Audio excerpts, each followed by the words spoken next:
ओम भूर्भुवस्वः तत्सवितुर्वरेण्यं भर्गो देवस्य धीमहि धियो न प्रचोदयात्। ओम नमः शिवाय नमः शिवाय नमः शिवाय नमः शिवाय नमः शिवाय। कर्पूरगौरं करुणावतारं संसारसारभूषणं सदा वसन्तं हृदयं भवानी शयतं नमामि। गुरुर्ब्रह्मा गुरुर्विष्णु गुरुर्देवो महेश्वरः गुरु साक्षात् परब्रह्म तस्मै श्री गुरुवे नमः। नमस्कार दोस्तों, अभी हम रामचरितमानस में बालकांड की दोहा संख्या 172 तक की कथा का श्रवण किया था। उसमें अभी तक हमने सुना था कि किस तरीके से राजा प्रताप भानु उस कपटी तपस्वी के चंगुल में फंसा, घर वापस आ गया और अब वह अपने घर पर नित्य 1 वर्ष तक 1 लाख ब्राह्मणों को प्रतिदिन भोजन कराएगा। दोहा संख्या 172 है कि नृपोहर से पहचानी गुरु और भ्रम बस रहा न चेत, बरे तुरत सत सहस बर विप्र कुटुंब समेत। अर्थात संकेत के अनुसार गुरु को उस रूप में पहचान कर राजा प्रसन्न हुआ, भ्रमवश उसे चेत न रहा, यानी कि यह तापस मुनि है या कालकेतु राक्षस, ये नहीं समझ पाया वो। उसने तुरंत 1 लाख उत्तम ब्राह्मणों को कुटुंब सहित निमंत्रण दे दिया। उपरोहित जीवनार बनाई, उच्छरस 4 विधि जासु श्रुत गाई, माया महत कीन रसोई, और व्यंजन बहुगन सकई न कोई। पुरोहित ने 6 रस और 4 प्रकार के भोजन, जैसा कि वेदों में वर्णन है, बनाए।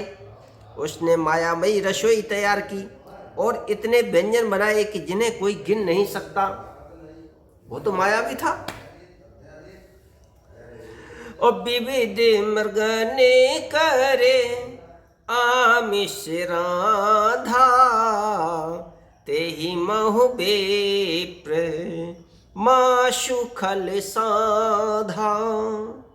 और भोजन कहूँ सब विप्र बुलाए, पद पखार सादर बैठाए। अब देखिए, ये जो खाना उसने बनाया, उस खाने में उसने क्या किया कि अनेक प्रकार के पशुओं का मांस पकाया और उसमें उस दुष्ट ने ब्राह्मणों का मांस मिला दिया। यानी वाले एक आध ब्राह्मणों बलि चढ़ाए दे। सब ब्राह्मणों को भोजन के लिए बुलाया गया और उनके चरण धोकर आदर सहित बैठाया गया, जैसा कि परंपरा थी हमारे सनातन धर्म में। और परुषन जब ही लाग महिपाला, भय आकाश बानी तेहि काला। और विप्र वृंद उठी ग्रह जाहू, है बड़े हानि अन्य जन खाहू। और जैसे ही ब्राह्मणों के चरण पखार करके राजा ने उन्हें बैठाला और भोजन परोसने के लिए चला, वैसे ही आकाशवाणी हुई। तो राजा को तो पता नहीं था इसमें क्या है, बनाने वाला तो कोई और था।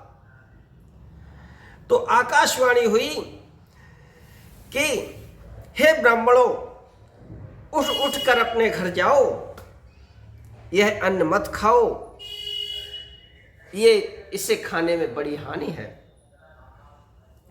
और भयउ रसोई भूसुर माशु, सब दुज उठे मानि विश्वासु। ओ भूप विकल मति मोह भुलानी, भावी बस न आवो मुख बानी। रसोई में ब्राह्मणों का माशवना है। आकाशवाणी का विश्वास मानकर सब ब्राह्मण उठ खड़े हुए। राजा व्याकुल हो गया। उसकी बुद्धि मोह में भूली हुई थी। होनहार वश उसके मुंह से एक बात भी न निकली। राजा बेचारा अक्का बक्का रह गया। उसके तो कुछ समझ में ही नहीं आ रहा था कि वो क्या कहे। तो उसके मुंह से कोई शब्द भी नहीं निकले। तो बोले विप्रश को पुतव और नहीं कछु कीन्ह विचार, जाय निशाचर हो नृप मूल सहित परिवार। अब जब राजा ने कुछ नहीं कहा आकाशवाणी को सुनकर, तो ब्राह्मणों को ये लगा कि इसकी चाल है, और उन्होंने उस बेचारे राजा को शाप दे दिया। क्या कि तब ब्राह्मण क्रोध सहित बोल उठे। उन्होंने कुछ भी विचार नहीं किया और कहा, अरे मूर्ख राजा, तू जाकर परिवार सहित राक्षस हो जाएगा। छत्रबंधु ते विप्र बुलाई और घाले लिए सहित समुदाय, और ईश्वर राखा धर्म हमारा और जय हसते समेत परिवार। यानी छत्र बंधु ते विप्र बुलाई और घाले लिए सहित समुदाय, ईश्वर राखा धर्म हमारा जय हस्त समेत परिवारा। कि उन्होंने कहा, रे नीच क्षत्रिय, तूने तो परिवार सहित ब्राह्मणों को बुलाकर उन्हें नष्ट करना चाहा था। ईश्वर ने हमारे धर्म की रक्षा की, अब तू परिवार सहित नष्ट होगा। ऐसा ब्राह्मणों ने उस राजा को शाप दिया। और संबत मध्य नाशित हो जलदाता न रहे कुल को, नृप सुन श्रापो विकल अति त्रासा, भय बहोरी बरी गिरा आकाशा। 1 वर्ष के भीतर तेरा नाश हो जाए, तेरे कुल में कोई पानी देने वाला तलक ना रहे। शाप सुनकर राजा भय के मारे अत्यंत व्याकुल हो गया। और फिर सुंदर आकाशवाणी हुई। क्या कि विप्रहो श्रापो विचारि न दीन्हा, नहीं अपराधे भूप कछु कीन्हा।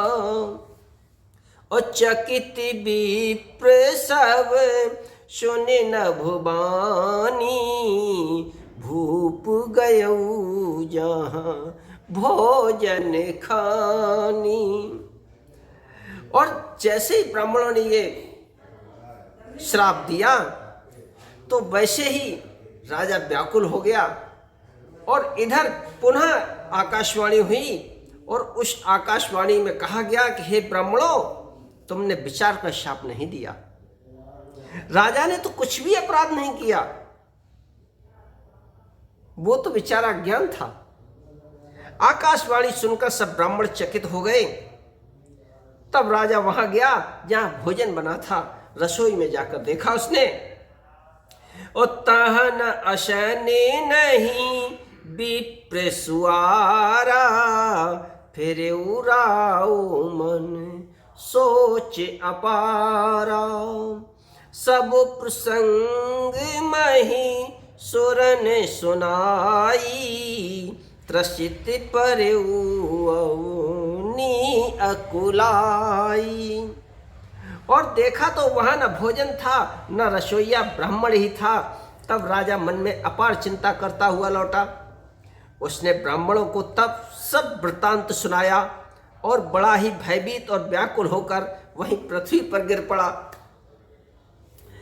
और भूपति भावी मिटे नहीं, और यद्यपि न दूषण तोर, किए अन्यथा होई नहीं विप्र श्राप अति घोर, श्यावर रामचंद्र की जय। पवन सुत हनुमान की जय, उमापति महादेव की जय। अब मैं अपनी वाणी को ही विराम देता हूँ। देखिए, राजा बेचारा, राजा का कोई दोष नहीं था, उसने किसी पर विश्वास किया था और उस विश्वास का उसे परिणाम ये मिला। तो ये थोड़ी ब्राह्मणों की भी जल्दबाजी रही। अब ब्राह्मण तो यही समझ रहे थे कि इसने जब निमंत्रण दिया तो इसी ने ऐसा किया होगा, लेकिन होने को कौन टाल सकता है? जो होनी है वो होकर ही रहेगी। विधाता कुछ भी अपने ऊपर नहीं लेता। ठीक है, मैं अपनी वाणी को ही विराम देता हूँ और आगे देखते हैं क्या होता है राजा का, और ब्राह्मण अपनी बात को कहाँ तक क्या रखते हैं ये हम अगले एपिसोड में सुनेंगे। और हम आपसे विनम्र आग्रह करेंगे कि इस कथा का श्रवण करें और कराएं, खुद भी सुने, दूसरों को भी सुनाएं और अपने मोबाइल में भी रखें, दूसरे मोबाइल में भी ले जाएं। जय श्री राम।